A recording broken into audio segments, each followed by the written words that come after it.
Hello and welcome to your Team Brick. Today's video is, first of all, delayed. Sorry about that. Unexpected technical difficulties caused that. And second of all, it's a longer video than usual. It's 22 minutes, which, yeah, it's significantly above average for my channel. But I hope there's enough happening to keep viewership from being abysmal. Watch time, I guess. But yes, it's building a Munar space station, and also it's part of a series where I'm gonna be kind of doing something inspired by the Artemis program. This is the Ursa program for Bear, and because literally I just looked at a constellation chart for a cool rocket name, and Ursa Major and Ursa Minor were the first ones I saw. As you saw, the main launch vehicle, Ursa Major, which implies the existence of a Ursa Minor, but I did not build one. And yeah, it's basically SLS but smaller. I had two solid rocket boosters, liquid fuel core. I used near future launch vehicle's engine on the core stage, Voodoo on the second stage, Titan 3 style staging with the core stage first engine, igniting after solid rocket booster separation. And yeah, we can do our first launch of the video with the core module of the space station. It uses a stock-like space station parts redux utility module with a many node module on the end, with two main docking ports for future modules, a cupola for observations, and three mini docking ports for visiting spacecraft. As the main Ursa spacecraft, it has a mini-sized docking port on it. This module also has some solar panels, some batteries, just all the stuff to be a self-sustaining space station. And so we're now on the long journey to the Mun. And once we arrived, using a carefully planned maneuver to ensure we stay in contact range for the entire burn, we can insert into orbit. And yeah, you can see we're doing, it's not as efficient as a normal retrograde burn, but it does not risk losing contact and having various issues occur. And for this mission, there definitely will be issues in the future. I will leave it vague to hopefully increase retention. And so, again, orbiting Mun, we can do an inclination change since I want to be in the exactly retrograde equatorial orbit around the Mun. Otherwise, this is different from the Artemis program. I didn't see a real advantage to going into such a weird orbit. I mean, besides the Mun, well, all gravity in KSP, it's even. Whereas in real life, there's gravity fields are not perfectly symmetrical, and so stuff in orbit around the Moon will eventually fall out of orbit due to light perturbations due to difference in masses on the surface. Excuse me. And so, that's not true for every single orbit. That's why a lunar gateway will be in such a weird orbit. That orbit will be able to avoid changing significantly over time. But since that's not KSP, and just various other factors that don't apply, such as delta V requirements, I'm putting this in a low retrograde orbit. And speaking of putting it into orbit, we've separated from the upper stage. Now the core module is on its own, all systems seem nominal. And after I gain some nice beauty shots of it, we can fairly soon switch over to launching the next module. Any moment now, beautiful curb and rise there. And so it's time for the second launch. Same launch vehicle. I have 1.875 meter diameter boosters, 2.5 meter diameter core, all the standard stuff. You may notice that Kerbal looks different, specifically the atmosphere. That's because I was able to upgrade Scatchera, as occurred in the previous video.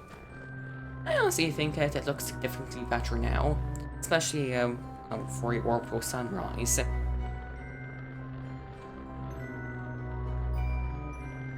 I don't think there is much to note about the launch vehicle at this point. I have some conformal decals, text and flags on it. I probably should talk about the module on screen. This is a power tower, effectively. It's has a station core module at its base, has a truss with some solar panels, and some reaction wheels and containment wheels at the opposite end. So we can deploy those solar panels, as this craft will otherwise have zero means of powering itself, and we can do our transmuter injection. Now, I cut out a bunch of the burning and various maneuver planning, as this video is long enough as it is. So we can skip ahead through that maneuver, and now we're heading towards the Mun, getting another nice time warping shot of leaving Kerbin, and we're actually going to do a mid-course correction to correct our inclination. Now, here's the thing, I'm still playing with Kerbalism, so we have limited engine failures limited engine ignitions, I should say. Accidental foreshadowing there. But yeah, I was not keeping track of how many ignitions I had left on the Pudo engine.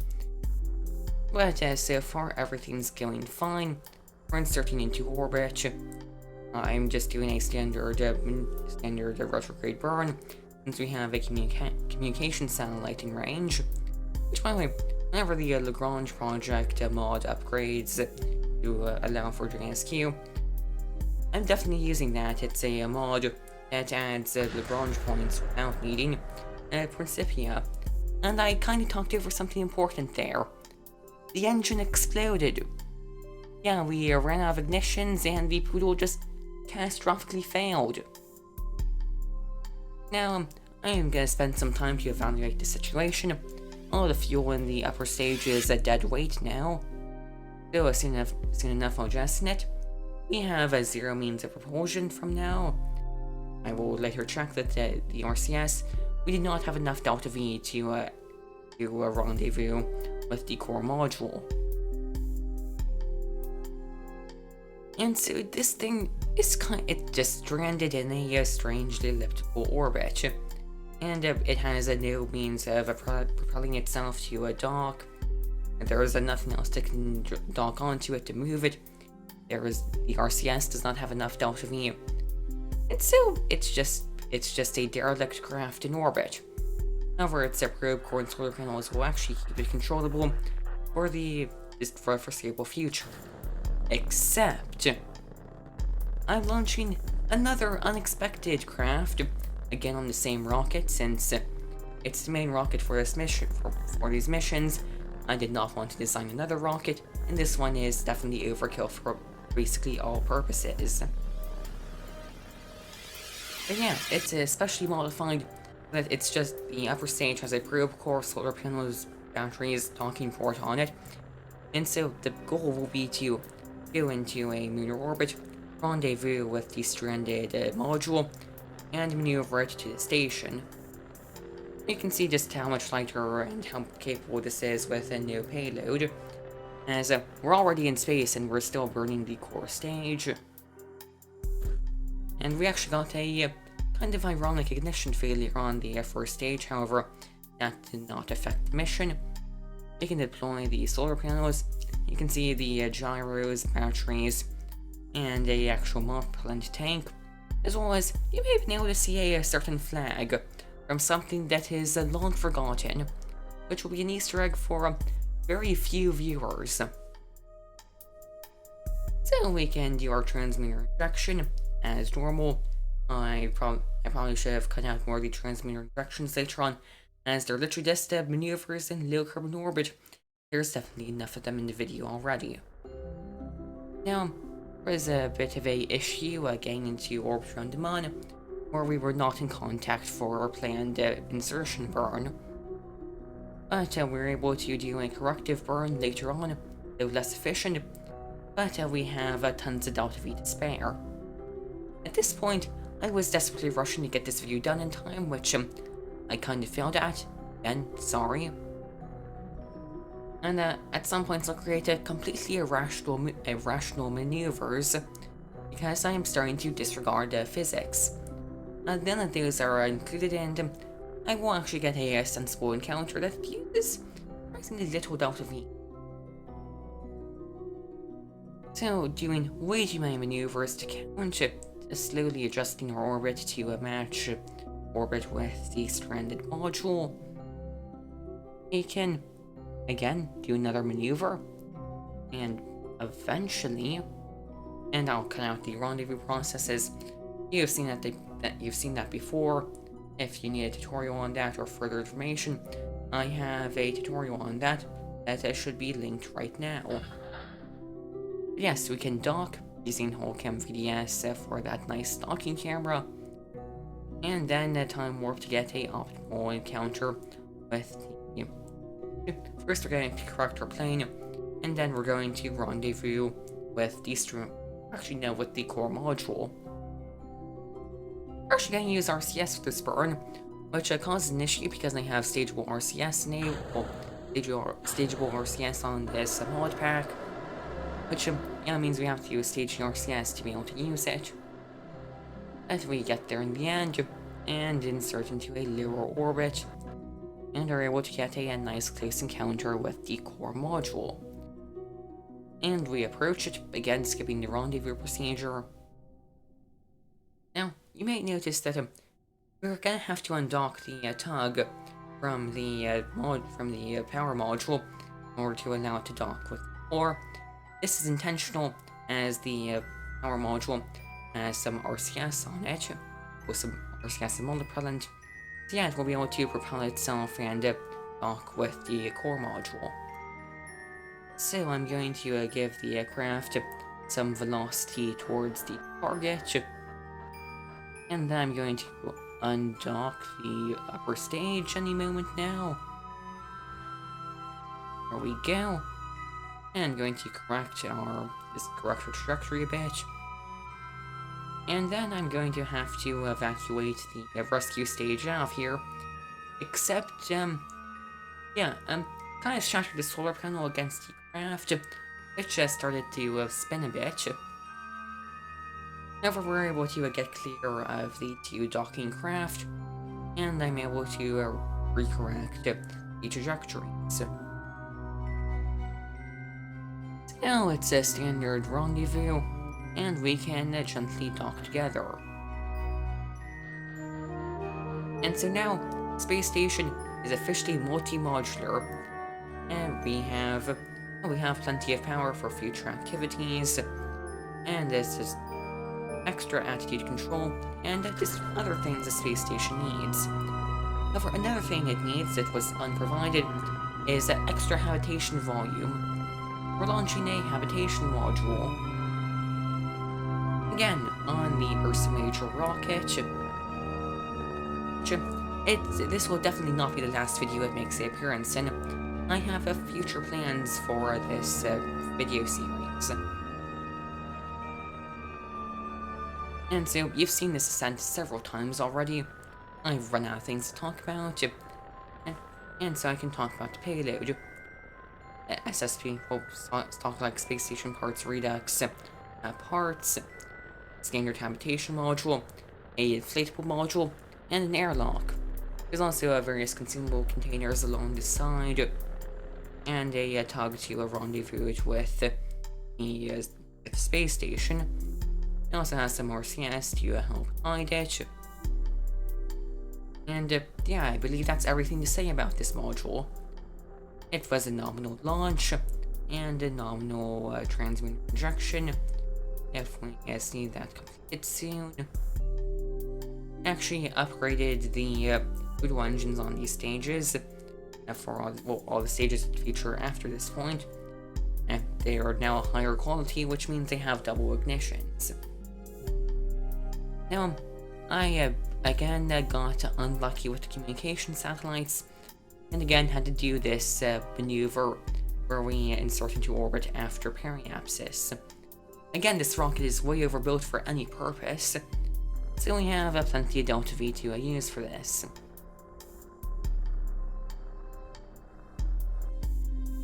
And so, we insert into orbit, correct our orbit, using RCS to conserve ignitions, time warp around, do more maneuvers, and do the standard rhythm.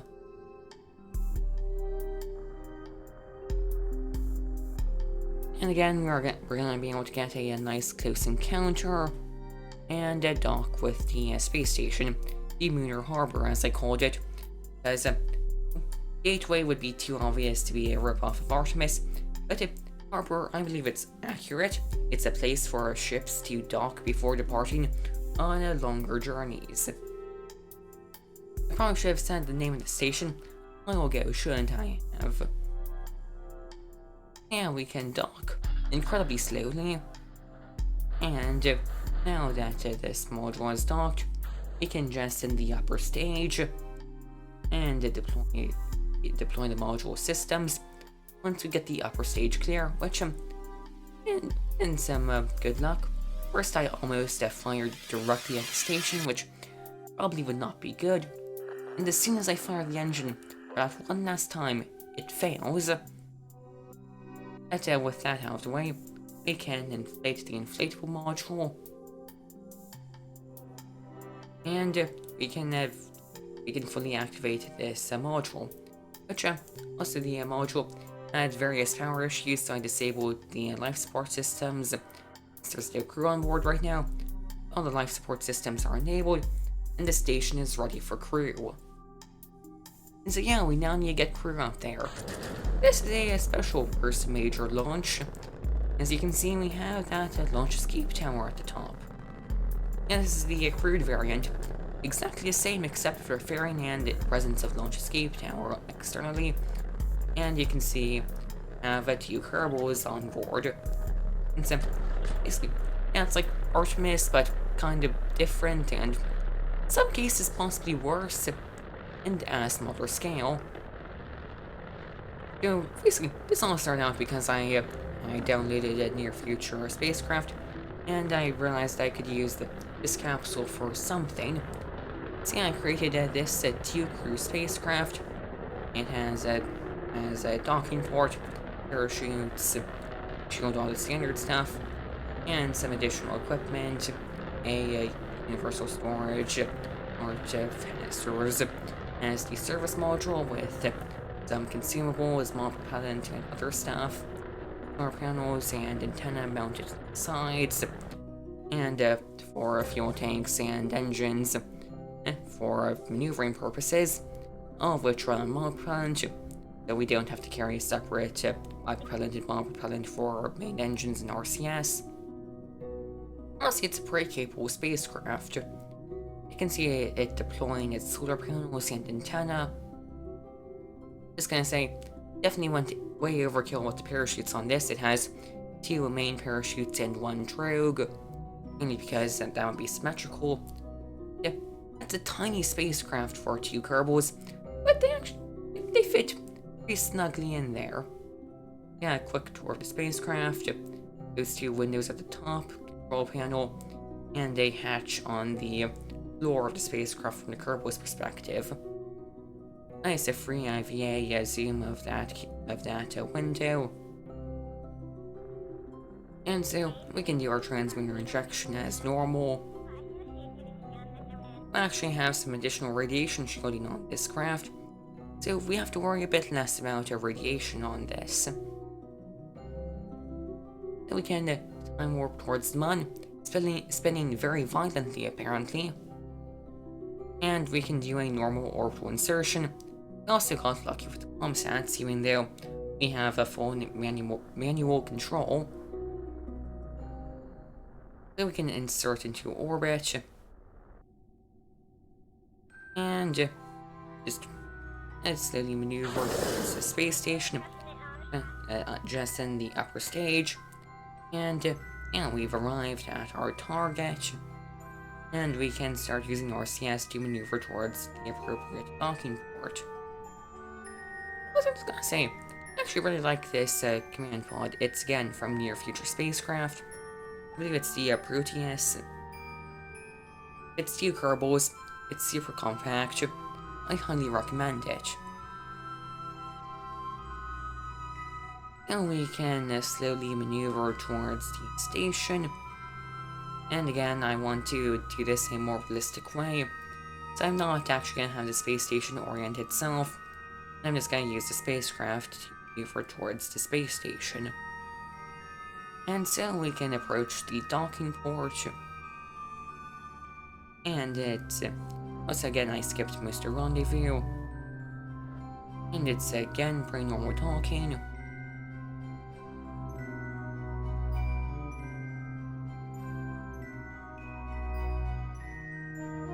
And so we've docked, and now it's time to transfer over to the space station. As you saw, the command pod, you cannot access the docking port. The Kerbals need to go on an EVA. Also, you briefly saw that beauty shot of the entire craft. But we can go on a quick EVA over to the nearest hatch. And so, that will be over on the opposite side to where we docked. It will be on the core module, which is, I'm currently approaching it correctly. I need to go onto the top facing side of it. Nearly bump into a solar panel. And any moment now, we'll be able to reach the hatch. And grab onto the ladder and board. Now we can do a quick tour of the internals of the station. First core module. Hey, it's a standard stock space station parts interior.